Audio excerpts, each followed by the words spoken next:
മനസാന്തരത്തിന്റെ ഫലം കൊടുക്കണം. നല്ലൊരു ജീവിത പങ്കാളിയെ നിരീക്ഷനെ ശുദ്ധീകരിക്കണമേ. അനുവിന്റെയിലോട്ട് മയക്കി കൊടുക്കാം. തീരുമാനിച്ചത് പറഞ്ഞു. ഇങ്ങനെ മദ്യപിക്കുക എത്ര നാൾ കൊണ്ട് മദ്യപിക്കുമായിരുന്നു? മിക്ക ദിവസവും. ഇനി അത് വേണ്ട, തീർച്ചയായും വേണ്ട. കരമടി ചേർന്ന് മൗത്യപ്പെടുത്തി. പ്രിയ സാധനങ്ങളെ, ദൈവത്തിന്റെ ആത്മാവ് പ്രവർത്തിക്കുന്ന ചെലവ് ഇതാണ്. 530 അനുകൂല മാനസാന്തരത്തിലാണെങ്കിൽ 532 പേരെയാണ് ഈ വേളാങ്കണ്ണി മാനസാന്തരം. കരമയർത്തി ഹല്ലേലൂയ, ശരമയർത്തി ഹല്ലേലൂയ. യേശുവേ നന്ദി. ഒരിക്കലും വേളാങ്കണ്ണി 27 വർഷം മദ്യപിച്ച് വീടും പറമ്പും എല്ലാം വഴിയാധാരമായി ലഭ്യമായി എല്ലാം വന്ന് അവസാനം ഒരു ധ്യാനം നടത്തുന്നിടത്ത് ധ്യാനകേന്ദ്രത്തിൽ എന്നെ കാണാൻ വന്നു. പറഞ്ഞു, വേളാങ്കണ്ണിക്ക് വരാനുള്ള പൈസയൊന്നും ഇല്ലെന്ന് പറഞ്ഞു. അങ്ങനെ ഏതായാലും വന്നു, മദ്യപാനം നിർത്തി. പുള്ളി ഒരു ചെറിയ ഒരു എന്തെങ്കിലുമൊക്കെ ജീവിക്കണ്ടായി. 3 പെമ്മക്കളാണ്. വാടക വീട് ആരും കൊടുക്കുന്നില്ല. ഏറ്റവും കൂടുതൽ ഞാൻ പറഞ്ഞ് ഒരാൾ വാടക വീട് കൊടുക്കും. വാടക വീട് കൊടുത്ത പിന്നെ വാടക കൊടുക്കാനുള്ള വഴി 6-7 മാസം വാടക ഞാൻ കൊടുത്തോണ്ടിരുന്നു. ഇതിന്റെ കൂട്ടത്തിൽ ഒരിക്കലും എൻ്റെ ഒരു ഓസ്ട്രേലിയയിൽ ഒരു ക്ലാസ് കഴിഞ്ഞ ഒരു ഓൺലൈൻ ക്ലാസ് കഴിഞ്ഞപ്പോഴേ എനിക്ക് ശകലം പൈസ കിട്ടി. ആ പൈസ കൊണ്ട് ഒരു പെട്ടിക്കട തുടങ്ങാൻ പറഞ്ഞു. ഈ പെട്ടിക്കട എന്ന് പറഞ്ഞാൽ എന്തോ ഈ ബോണ്ടായി ചായ, എൻ്റെ പേരെന്തുവാ, തട്ടുകട. അങ്ങനെ നടത്തി. ഏതായാലും ഭാര്യയും മക്കളും എല്ലാം കൂടെ ചേർന്ന് നടത്തി. ഇന്ന് 20,000 രൂപയുടെ ചില ബിസിനസ് നടക്കുന്നത്. ഇപ്പോൾ ഇന്നലെ വിളിച്ചു പറഞ്ഞു, എല്ലാം കഴിഞ്ഞിട്ട് ബ്രദറെ 8,000 രൂപ ലാഭം കിട്ടുന്നു. ഒരു ദിവസം 8,000 രൂപ. Hallelujah, hallelujah. ബ്രദറിന് എന്തെങ്കിലും ഞാൻ പറഞ്ഞു, നിങ്ങൾക്ക് ഒരു വീടൊക്കെ മേടിച്ചതിന് ശേഷം നിങ്ങളുടെ ദശാംശം ഞാൻ മേടിക്കാൻ പറ്റും. അതുവരെ ഒന്നും വേണ്ട. ഹല്ലേലൂയ. അപ്പൊ അതൊക്കെയാണ് നമ്മുടെ ഒരു അഭിമാനം. ഹല്ലേലൂയ. പ്രിയ സാധനം നമ്മളിത് കൈവച്ചോണ്ടിരുന്ന ആർക്ക് കൊടുക്കാൻ ഇതൊക്കെ? Hallelujah, hallelujah. അത് വലിയ അന്തോണീസിനെ കുറിച്ച് ഒരു സംഭവം കേട്ടില്ലേ? ഇറ്റലിയിലെ വലിയൊരു മേയർ മരിച്ചു. അവിടുത്തെ ബിഷപ്പന്മാരും എല്ലാവരും വന്ന് പറഞ്ഞു, ഇദ്ദേഹത്തെ പോലെ കരുണാമയനും നല്ല ഒരു മനുഷ്യനില്ലെന്ന് പറഞ്ഞു. അന്തോണീസ് അവസാന പ്രസംഗം. അന്തോണീസ് പറഞ്ഞു, ഇവൻ കള്ളനും ദുഷ്ടനുമാണ്, ഇവൻ ഒരിക്കലും സ്വർഗത്തിൽ പോകത്തില്ല, നിങ്ങൾ പ്രാർത്ഥിക്കുന്നതുകൊണ്ടൊന്നും. ജനം മൊത്തം നെട്ടി. അപ്പൊ പറഞ്ഞു, അതെന്താ? അവന്റെ ഹൃദയം ലോക്കറില, അവന്റെ ഹൃദയം ഇരിക്കുന്ന ലോക്കറിലാന്ന് പറഞ്ഞു. അവിടെ മൊത്തം പണമാണ്. നോക്കി അവര് ചെന്ന് നോക്കിയപ്പോഴേ പാവങ്ങളുടെ പൈസ എല്ലാം ശേഖരിച്ച് കുത്തി വെച്ചിരിക്കുന്നു. അപ്പൊ മനസ്സിലായി, ഈ പ്രസംഗം കൊണ്ടൊന്നും നീ രക്ഷപ്പെടത്തില്ല. ഞാൻ കരമയത്തി ഹല്ലേലൂയ പറഞ്ഞ്. നമ്മളൊക്കെ വിചാരിക്കുന്ന ഇവിടെ അങ്ങ് സുഖിക്കാമെന്ന്. ലോസ് ആഞ്ചൽസിൽ വിചാരിച്ചു, അവര് വിചാരിച്ചു ഏറ്റവും കൂടുതൽ സുഖം ഇവിടെ. അമേരിക്കയിൽ ഏറ്റവും കൂടുതൽ പണക്കാർ താമസിക്കുന്നതാണ് ലോസ്. ഇപ്പൊ ഇവിടെ കത്തി ഇപ്പൊ ഇതുവരെ തീ അണഞ്ഞിട്ടില്ല. അമേരിക്കന്റെ സകല ആയുധങ്ങൾ വെള്ളം തീറ്റിട്ട് തീ ഇതുവരെ അണഞ്ഞു. അതുകൊണ്ട് ഒരു ഹൈന്ദവ സഹോദരി അവരിപ്പോ ഇത് കേട്ടോണ്ടിരിക്കുവായിരിക്കും. 17 പാട്ട് എഴുതിയിട്ടുണ്ട്. ഒരു സ്കൂളിൽ പഠിപ്പിക്കുന്ന ടീച്ചർ എമ്മക്കാരി അവരെഴുതിയ ഒരു പാട്ടാണ്. സുഖം തേടി അലയുന്ന മനുജാനിന്റെ സുഖമെത്ര കാലമെന്ന് പറയാമോ നീ? നിന്റെ സുഖമെത്ര കാലമെന്ന് പറയാമോ നീ? ജഡിക സുഖങ്ങളിൽ അലഞ്ഞു നീ നടന്നപ്പോൾ ജഗദീശനാരെന്നറിഞ്ഞില്ലയോ? നിന്റെ ജഗദീശനാരെന്നറിഞ്ഞില്ലയോ?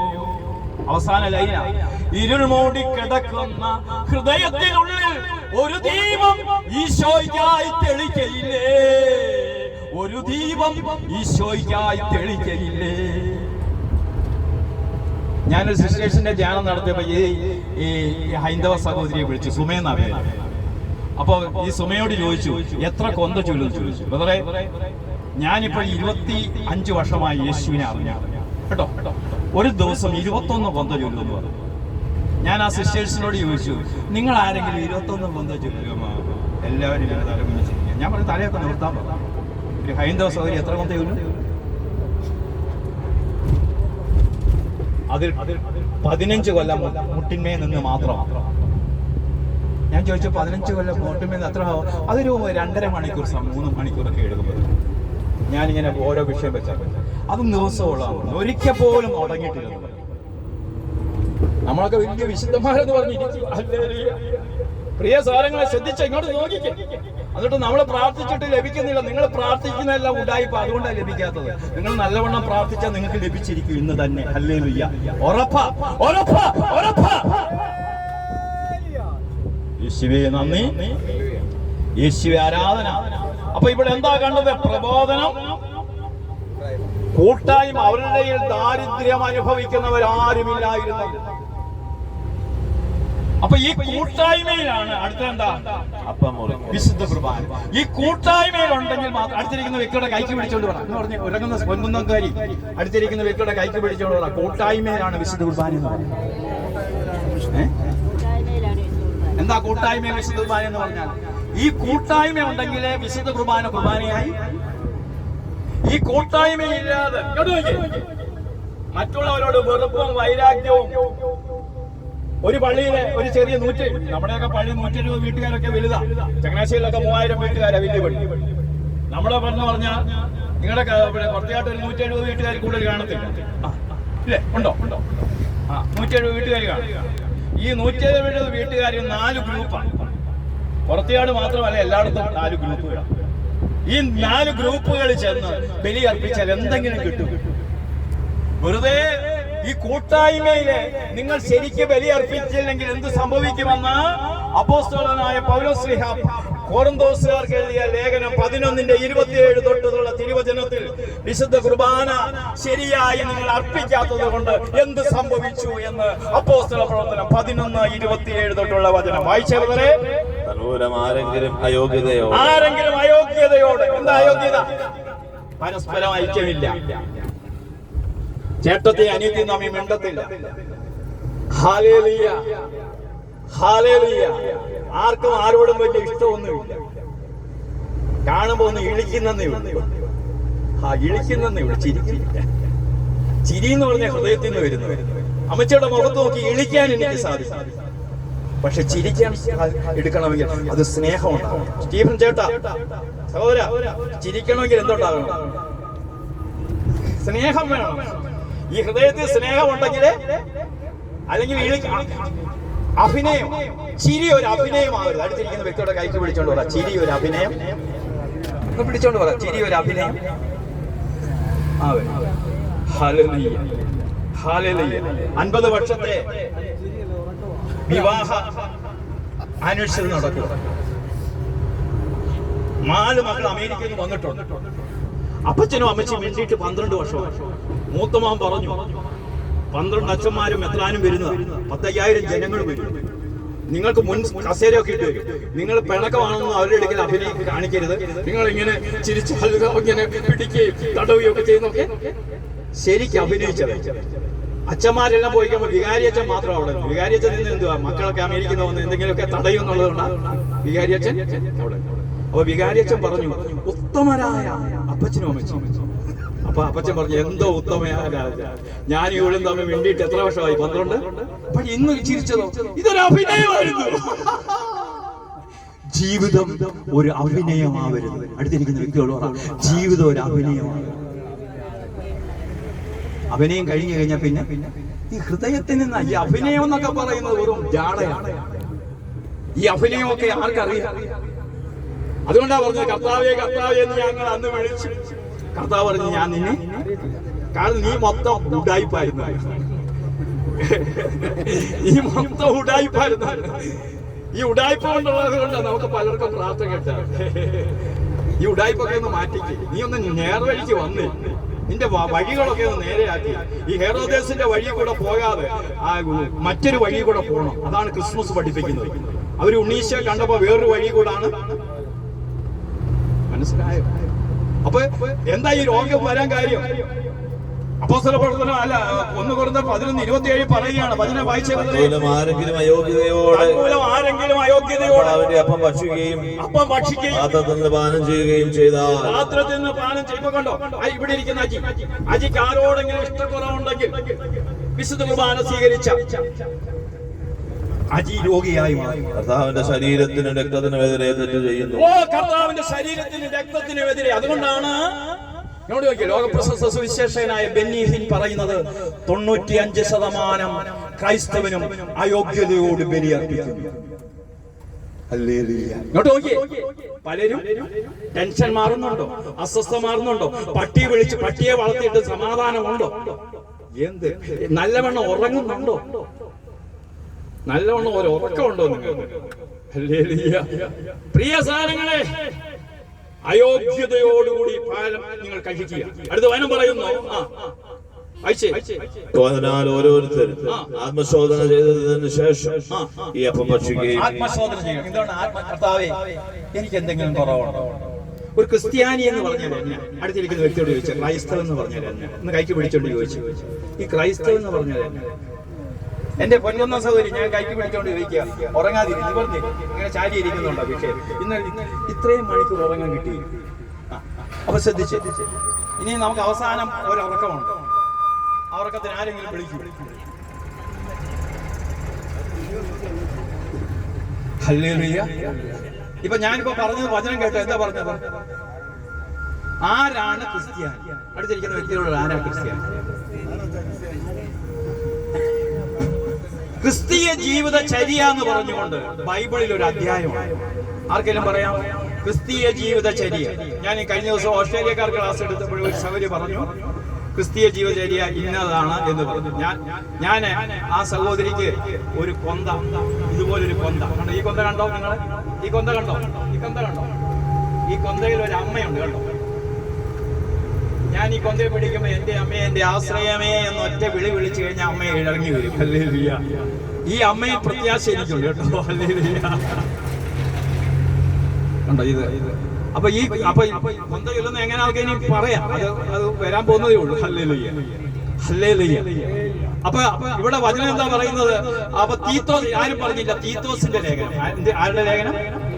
3-ാം അധ്യായം. അതിന്റെ ഹെഡിങ് ക്രിസ്തീയ ജീവിതചര്യ.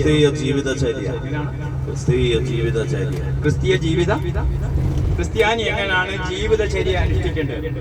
രാവിലെ മുഖം കഴുകി, പല്ല് തേച്ച്, പിന്നെ മരുന്ന് കഴിച്ചു ഒക്കെ ചെയ്തു, ആഹാരം കഴിച്ചു. ഇങ്ങനെ ക്രിസ്ത്യാനി എങ്ങനെയാ ജീവിക്കേണ്ടതെന്ന് പറയും. അതിന്റെ 2-ാം വചനം പറയാണ്, ആരെയും പറ്റി തിന്മ പറയാതെ. അടുത്തിരിക്കുന്ന വ്യക്തികളോട് ആരുടെയും കുറ്റം പറയരുത്. ആരുടെയും കുറ്റം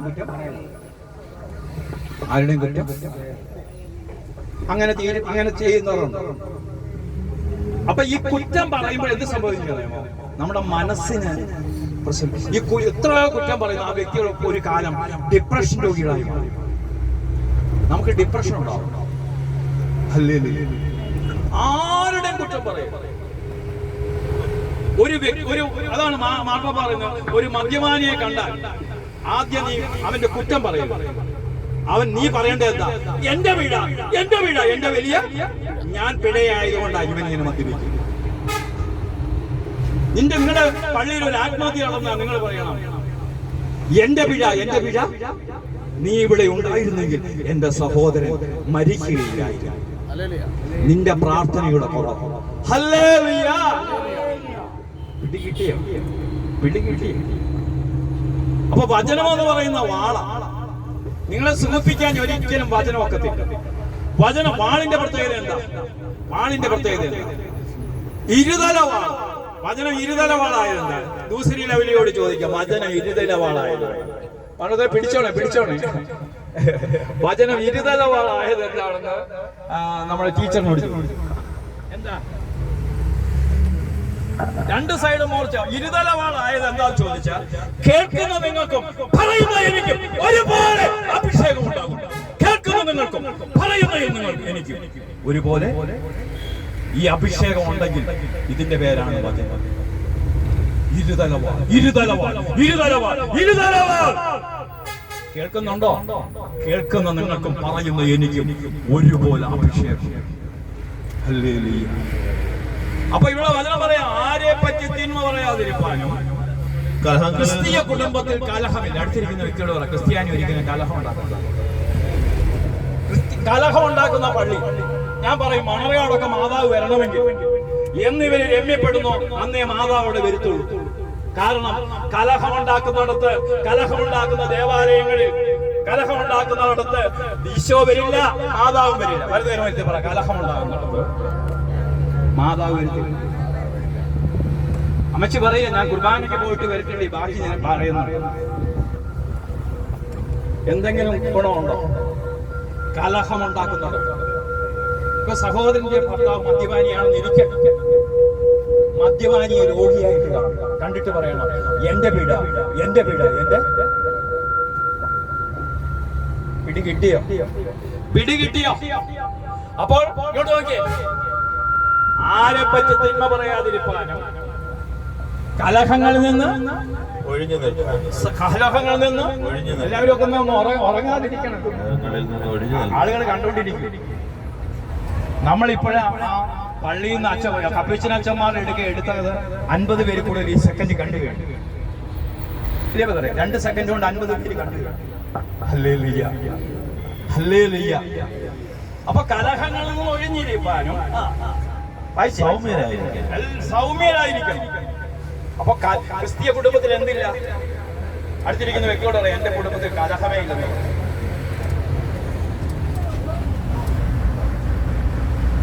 കലഹമില്ലാത്ത കുടുംബത്തിന്റെ പേരാണ് ക്രിസ്ത്യാനിയുടെ. കലഹങ്ങളിൽ നിന്ന് ഒഴിഞ്ഞിരിക്കാനും സൗമ്യരായിരിക്കാനും എല്ലാ മനുഷ്യരും മര്യാദ. ഒരു ബംഗാളിയെ കണ്ടാലും, ഒരു ഹിന്ദിക്കാരനെ കണ്ടാലും തികഞ്ഞ മര്യാദ. ബംഗാളിയാണെന്ന് പറഞ്ഞ് പൈസ കുറയ്ക്കരുത്. അപ്പൊ ശ്രദ്ധിക്കുക, അത് ഇപ്പൊ അവർക്ക് മനസ്സിലായതുകൊണ്ട്. അപ്പൊ കലഹങ്ങളിൽ നിന്ന് ഒഴിഞ്ഞിരിക്കാനും എല്ലാ മനുഷ്യരോടും സൗമ്യരായി നാം തന്നെ ഒരു കാലത്ത് മൂഢന്മാരും അനുസരണമില്ലാത്തവരും തെറ്റായ വഴിയിൽ നയിക്കപ്പെട്ടവരും പലതരം മോഹങ്ങൾക്കും സ്വേച്ഛകൾക്കും അടിമപ്പെട്ടവരും. സ്വാതന്ത്ര്യമോഹപ്പെട്ട ഇന്ന് കോഴിയിറച്ചിയിൽ ഇറക്കം വരുത്തില്ല, ഇന്ന് മറ്റേ ഇറച്ചിയിലെത്തില്ല, ഇന്ന് ബീഫ് കൊലത്തി വേണം, മറ്റേ കൊലത്തി വേണം, ഇന്ന് കൊലത്തി വേണം, പലതരം സ്വേച്ഛകൾക്കും അടിമപ്പെട്ട. ഞാനൊരു നോമ്പ് കാലത്തിന് ക്ലാസ് എടുക്കാൻ ചെന്നാ പറഞ്ഞു, അതെ എന്റെ ഭർത്താവ് 50 നോമ്പൊന്നും നോക്കത്തില്ല. എന്താ അച്ഛന് മീനിന്റെ മണം വേണമെന്ന്. ഞാൻ പറഞ്ഞു, ഒരു ഉണക്ക മീൻ ഇങ്ങനെ കെട്ടി തൂക്കിയിട്ടാൽ മതി, 50 ദിവസം മീനിന്റെ മണം ഇങ്ങനെ ഇരുന്നോണ്ടിരിക്കുന്നു. ഇങ്ങനെയൊക്കെ മോഹങ്ങൾ. ഇന്ന മോഹം, ചായ കുടിച്ചില്ല തലവേദന ഉണ്ടാവും, കാപ്പി കുടിച്ചില്ല അതാണ്. ഇതൊക്കെ ആരാ നിങ്ങളോട് പറഞ്ഞു? ഉരുളക്കിഴങ്ങ് കഴിഞ്ഞെങ്ങനെ ഗ്യാസ്? ആരാ പറഞ്ഞത്? പഞ്ചാബ് മൊത്തം ഉരുളക്കിഴങ്ങ് അവരെല്ലാം ഗ്യാസ് കുടിച്ചുകൊണ്ട് നടക്കുക. ഇതൊക്കെ ചുമ്മാ തമര കൂട്ടിയ ഗ്യാസ്. ഗ്യാസ് ഇത് നിന്റെ മനസ്സ് പറയുന്നോണ്ട് നിനക്ക് ഗ്യാസ് ഉണ്ടാകും. ഒരു തമര കൂട്ടിയാലും ഉരുളക്കിഴങ്ങ് കൂട്ടിയാലും ഗ്യാസിന് കുറിച്ചൊന്നുമില്ല. ചുമ്മാ വെറുതെ നിന്റെ ചിന്ത ഇതല്ലേ. ഹല്ലേലൂയ, നിന്റെ ചിന്തക്കനുസരിച്ച് നിനക്ക് പ്രവൃത്തികൾ ഉണ്ടാകുന്നു. ഹല്ലേലൂയ, കരമയത്തി ഹല്ലേലൂയ, സരമയത്തി ഹല്ലേലൂയ.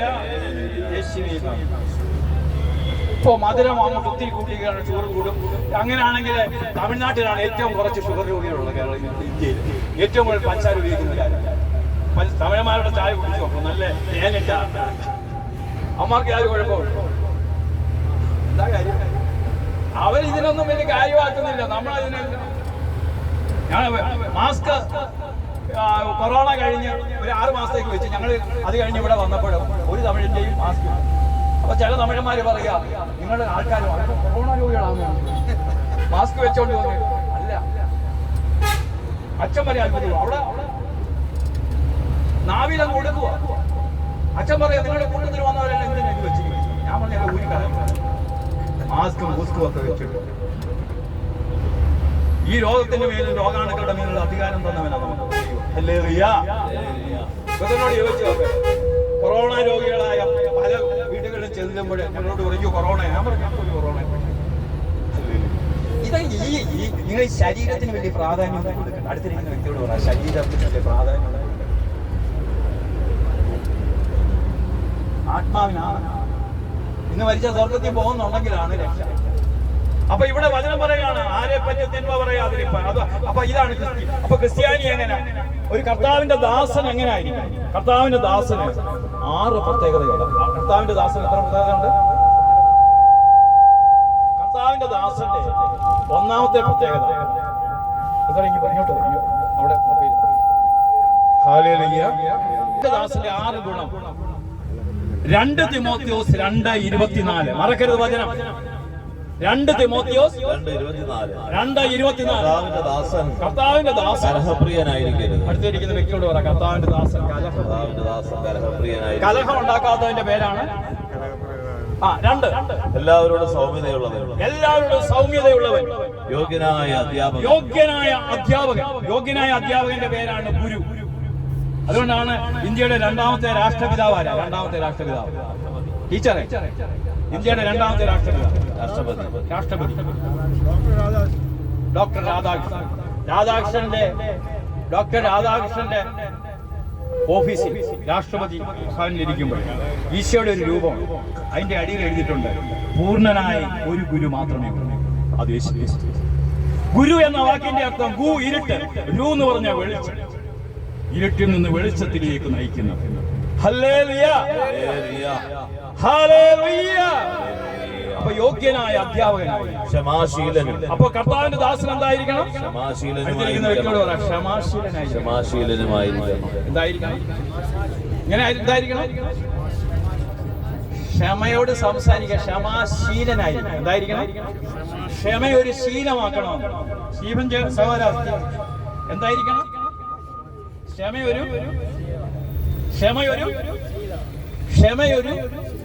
ക്ഷമാശീലനായിരിക്കണം. നിങ്ങൾക്ക് എപ്പോഴും സന്തോഷിക്കാൻ കഴിയണമെങ്കിൽ ഏറ്റവും വലിയൊരു ക്ഷമയുള്ളവൻ എപ്പോഴും സന്തോഷമുണ്ട്. അടുത്തിരിക്കുന്ന വ്യക്തിയോട് ക്ഷമയുള്ളവൻ എവിടെ പറയുന്നു? ഫിലിപ്പിയൊക്കെ എഴുതിയ ലേഖനം 4:4 തൊട്ട് 4-5 വചനം വായിച്ചു. നിങ്ങൾ എപ്പോഴും സന്തോഷം എവിടെ പറയുകയാണ്? വായിച്ച് ഫിലിപ്പിയർ 4:4-5 വായിച്ചു. ഫിലിപ്പിയർ 4:4. നിങ്ങൾ എപ്പോഴും നമ്മുടെ കർത്താവിൽ സന്തോഷിക്കും. അടുത്തിരിക്കുന്ന വ്യക്തിയോട് പറയാം, നിങ്ങൾ എപ്പോഴും കർത്താവിൽ സന്തോഷിക്കും. ഒന്ന് ചിരിച്ചോണ്ട് പറയുന്നു, നിങ്ങൾ എപ്പോഴും നമ്മുടെ കർത്താവിൽ സന്തോഷിക്കുകയും. പുറത്തുകാട്ടുകാരത്തി വന്ന അദ്ദേഹത്തിന്റെ പേരെന്തോ? സൂസി പറ, ആ വത്സമ്മയോട് പറ, എപ്പോഴും കർത്താവിൽ സന്തോഷിക്കണം. ചിരിച്ചോണ്ട് പറയുന്നു.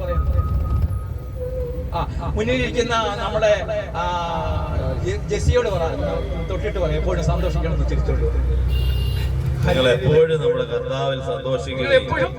നമ്മുടെ കർത്താവിൽ സന്തോഷിക്കുകയും.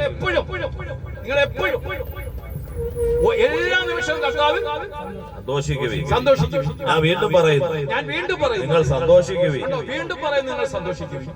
അടുത്ത വരെ പറയാ, നിങ്ങളുടെ ക്ഷമാശീലം എല്ലാവരും അറിയണം. നിങ്ങളുടെ ക്ഷമാശീലം എല്ലാവരും അറിയണം. അടുത്തിരിക്കുന്ന വ്യക്തിയോട് പറ, നിങ്ങളുടെ ക്ഷമാശീലം എല്ലാവരും അറിയട്ടെ.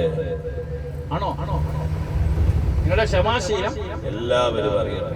നിങ്ങൾക്ക് ക്ഷമാശീലം ഉണ്ടോന്ന്?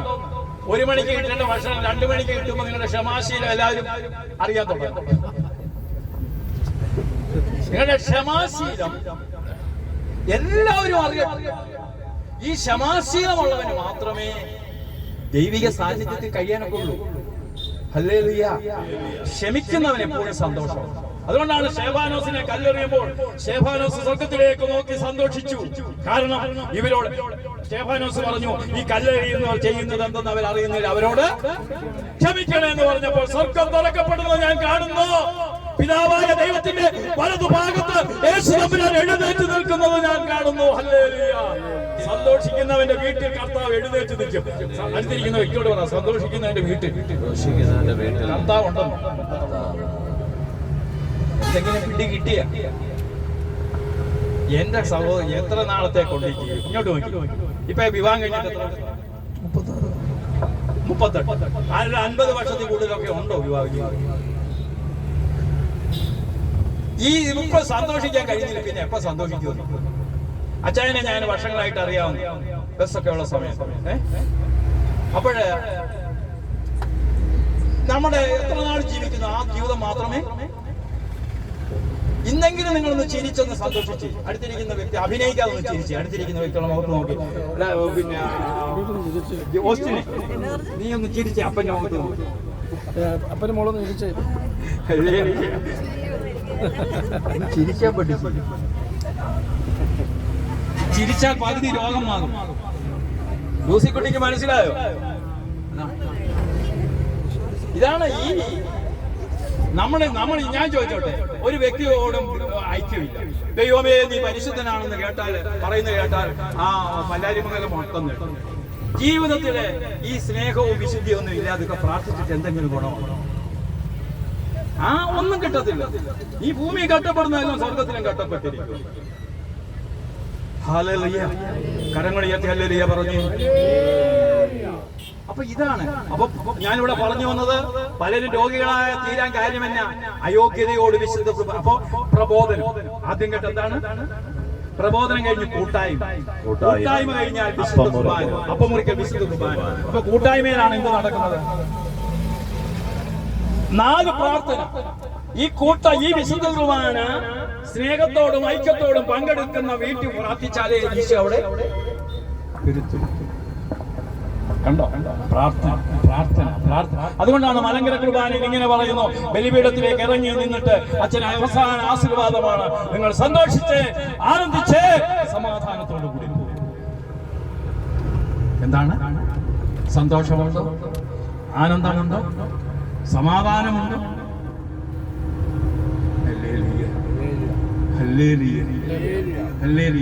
വയനാട്ടിൽ ഒരു കൊച്ച് 2 കൈയും കാണുന്നു, 2 കാലിൽ കാണുന്നു. ഭർത്താവാണ് എല്ലാ കാര്യങ്ങളും ചെയ്തു. വിവാഹം കഴിഞ്ഞ് 6 മാസം കഴിഞ്ഞ് തളർന്നു. ലോകത്തിന് മൊത്തം പ്രാർത്ഥിക്കും. ആ കൊച്ചിന്റെ മുഖത്ത് ഇങ്ങനെ തേജസ്. മോളെ എന്തുകൊണ്ട് വിശേഷം ചോദിക്കും. എപ്പോഴും സന്തോഷമാണ്, എപ്പോഴും സന്തോഷമായി. ഈ കാലും കൈയും ഒക്കെ ഉണ്ടായിട്ട് സന്തോഷമുണ്ടോ? ഹല്ലേലൂയ. കരമുയർത്തി ഹല്ലേലൂയ. അപ്പൊ നിങ്ങൾ ശ്രദ്ധിച്ചേ. അപ്പൊ ഇനിയും നമ്മൾ ജപമാലയ്ക്ക് വേണ്ടി വരും. ജപമാല ചൊല്ലുമ്പോൾ നിങ്ങൾ ശ്രദ്ധിച്ചേ, എല്ലാവരും ഉറങ്ങുന്നവരൊക്കെ ഉണർന്നിരുന്നേ.